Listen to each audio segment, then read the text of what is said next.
Bon. Avant de commencer cette vidéo, je tiens à préciser que l'homosexualité n'a toujours pas été reconnue comme étant une maladie. Merci.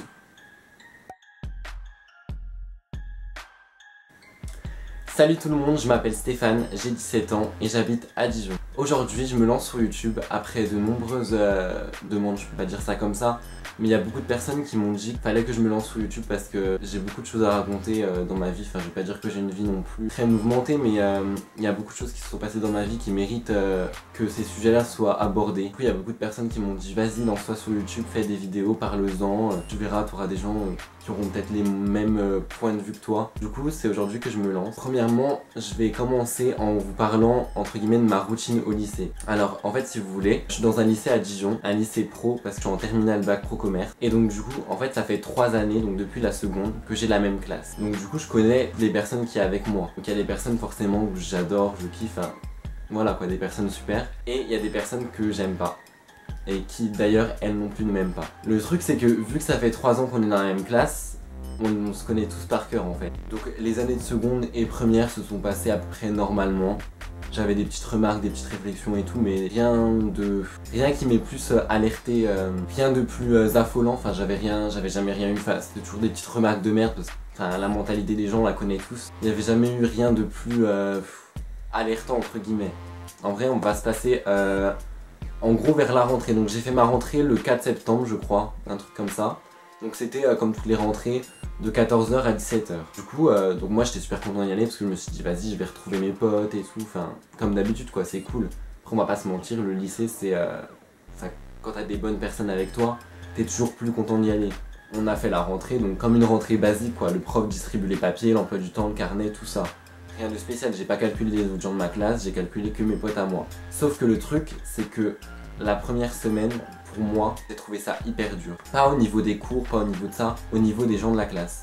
En fait, j'avais l'impression que genre leur niveau de conneries, de méchanceté, de réflexion, enfin tout ce que vous voulez, j'avais l'impression qu'il avait monté d'un cran en fait. Et là en fait je me suis aperçu que les gens étaient vraiment cons. Et c'est à partir de ce moment-là que je me suis dit que bah le lycée j'en avais marre quoi. J'en avais marre de tout le temps me faire tacler alors que je faisais rien. Après je sais que je suis pas le seul mec qui est gay dans mon lycée. Mais je sais pas pourquoi moi, alors que je fais rien de spécial de plus que les autres, je me prends tout dans la gueule en fait. Toujours les réflexions pour moi, toujours en train de dire ceci, cela, toujours en train de critiquer la façon de m'habiller, la façon... Mais n'importe quoi en plus parce que j'ai pas une façon de m'habiller extravagante, enfin personnellement je trouve que j'ai un style basique, je mets pas... Non, je m'habille normalement en fait, j'ai pas de style particulier plus que les autres, enfin je fais rien de spécial. Après ok, je me maquille peut-être mais je vois pas en quoi ça peut déranger les gens.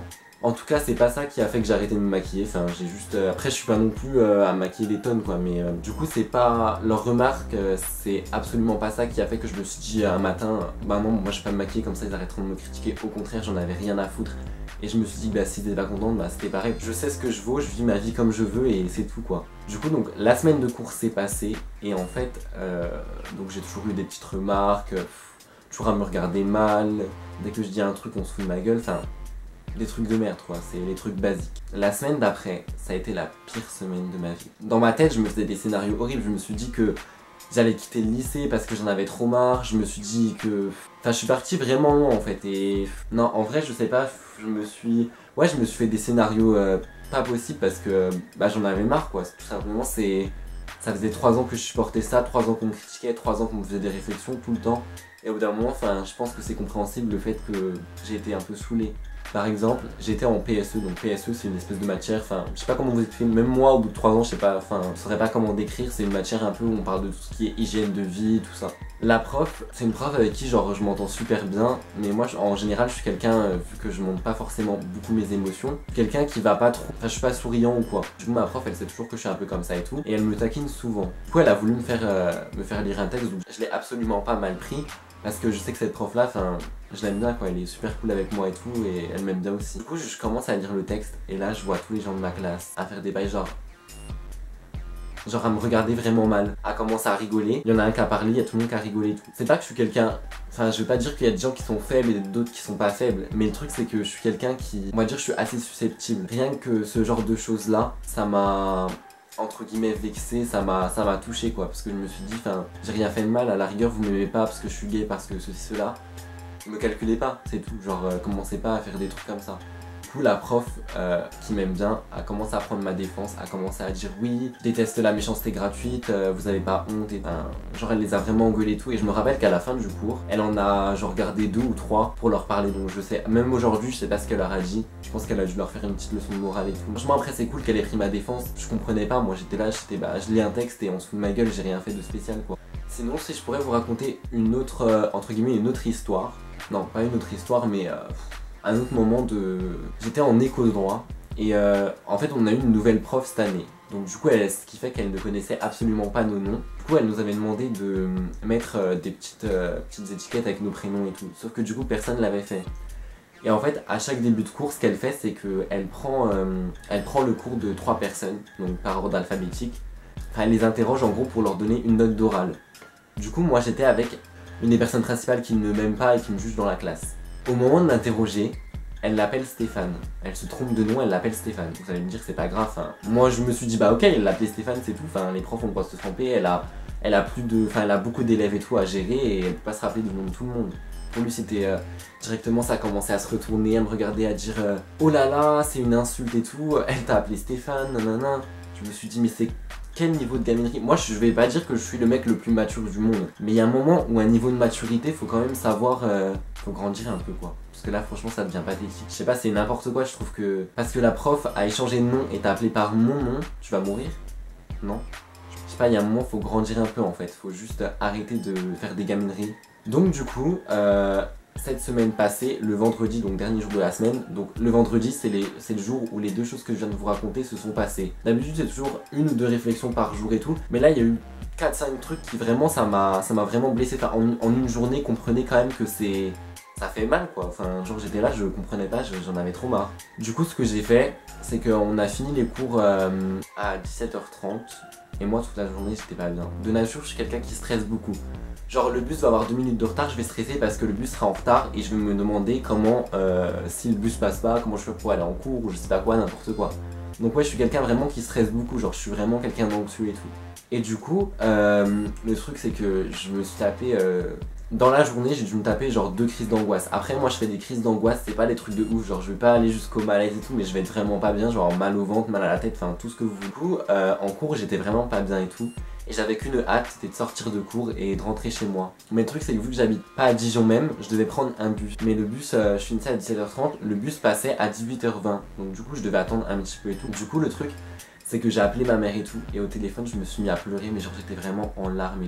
Et ma mère elle a pas compris parce qu'elle savait que j'avais la même classe depuis 3 ans. Il n'y avait jamais eu des choses qui m'avaient atteint à ce point là. Du coup elle a pas compris pourquoi je me suis mis à pleurer et tout. Elle essayait de me parler.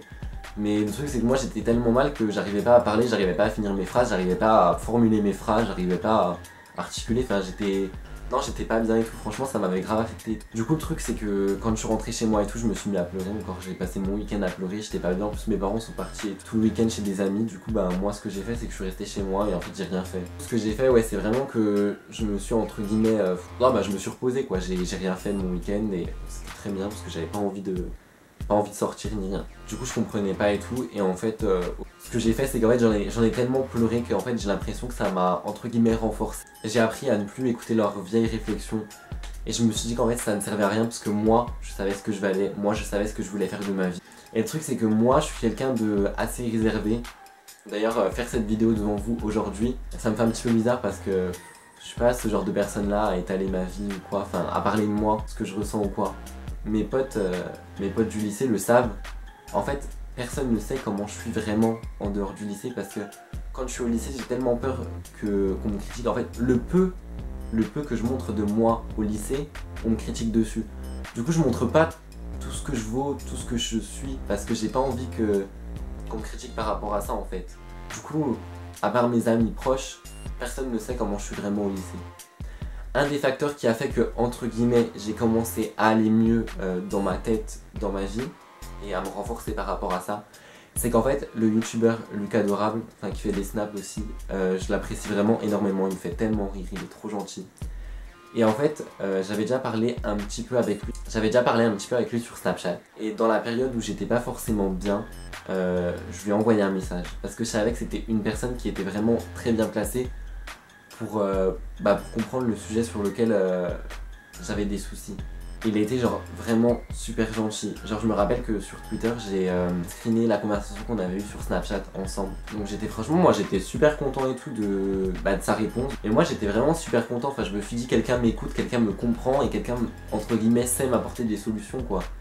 Du coup moi ce message je lui ai envoyé comme ça, je pensais pas qu'il allait me répondre ou m'aider à ce point là et quand il a répondu j'étais grave content. Du coup ce que j'ai fait c'est que j'ai posté la capture d'écran sur Twitter. Et là j'ai commencé à avoir plein de retours de plein de personnes. Il y a des gens qui m'ont envoyé des messages en privé en me disant courage, on pense à toi et tout, t'inquiète pas, ça va aller et tout, t'es quelqu'un de bien, je me suis dit mais les gens me connaissent pas et ils me disent des choses comme ça, enfin ça fait super plaisir, du coup j'étais trop content. Vu que j'avais l'idée dans ma tête de raconter entre guillemets mon histoire et de commencer à faire des vidéos sur YouTube, j'ai envoyé un message à Lucas Adorable sur Twitter en espérant qu'il me réponde.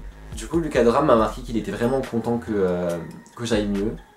Que je lui tienne au courant de mon état et que si je voulais créer une chaîne YouTube, je trouvais que j'avais beaucoup de courage du coup de vouloir me lancer dedans et que si j'avais besoin d'aide, il était là. Moi j'étais super content et tout, je me suis dit mais purée, ça fait trop plaisir, moi j'étais content, j'étais là, j'étais ouvrir ma chaîne alors qu'il y a peut-être personne qui va regarder mes vidéos et au final, lui, Lucas Adorable, il me dit oui je te soutiens et tout, si t'as besoin de conseils n'hésite pas. Et le fait qu'il s'inquiète de mon état, de comment je vais alors que à la base on se connaît même pas, c'est quelque chose, franchement ça m'a fait super plaisir et tout, j'étais trop content, j'étais trop content, je me suis dit purée, le mec ne me connaît pas et il prend du temps de sa vie pour parler avec moi. Et du coup à l'heure actuelle dans ma classe, je suis avec mes potes, il y a des personnes à qui je parlais avant, dont je me suis vachement rapproché. Et d'ailleurs c'est ces personnes là qui m'ont encouragé, qui m'ont dit fais des vidéos sur YouTube, lance-toi, t'as rien à perdre et tout. Et les gens seront intéressés par les sujets que tu exposeras quoi. Je pense que c'est grâce à eux que je vais bien et tout. Entre guillemets j'ai repris une vie normale. Donc voilà, c'est tout ce que j'ai à vous raconter aujourd'hui. Sinon, pour faire une petite parenthèse, je pense que sur ma chaîne, je ferai peut-être des story time, je pense, des choses comme ça, des vidéos peut-être détentes, ouais, plus des story time je pense, parce que j'ai beaucoup de choses à vous raconter. Mais voilà, donc sinon, ça m'a fait très plaisir de... Je suis content que vous ayez regardé cette vidéo. Et franchement, je vous demande ça parce que ça me ferait plaisir, c'est de... À la rigueur, si vous voulez pas vous abonner, ne vous abonnez pas, je vais pas vous forcer à vous abonner. Mais franchement, à la rigueur, si vous pourriez laisser un commentaire, me dire ce que vous avez pensé de ma vidéo, si vous avez des critiques, du moins qu'elles sont constructives, ça me ferait plaisir. Et franchement, j'en serais super content. Donc voilà, c'est la fin de cette vidéo. Franchement, je vous remercie du fond du cœur d'avoir regardé ma vidéo. Ça m'a fait énormément plaisir d'être là, de vous raconter mon histoire. Et franchement, je suis super content et tout. Donc franchement, n'hésitez pas à partager la vidéo. Ça me ferait super plaisir et à une prochaine fois.